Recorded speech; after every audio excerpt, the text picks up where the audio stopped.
তোমার জানালা খুললে কি দেখা যায়? নদী, পাহাড় নাকি সমুদ্র? তোমার দরজার পাশে এখন সকাল সন্ধ্যা কোন ফুল ফোটে? শিউলি, কাঠগোলাপ নাকি রজনীগন্ধা? কোনটা? তোমার উঠোনে জ্যোৎস্না নামে, এখনো কি আসর হয় গান কবিতার? অথচ আমায় দেখো, জানালা খুললে দকিনা বাতাসের মতো হু হু করে দুঃখ ঢুকে ঘর ভরে যায়। দরজার পাশে সকাল সন্ধ্যা হেলাল হাফিজের কষ্ট ফোটে, লাল কষ্ট, নীল কষ্ট, সাদা কষ্ট, কালো কষ্ট।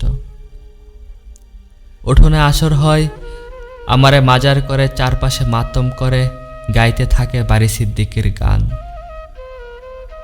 এ জীবন ছেড়ে আমি পালাতে পারি না, যেমন পারি না তোমারে ভুলতে, যেমন পারি না তোমারে ছুঁইতে। এভাবে আর কতকাল বলো, এভাবে আর কতকাল?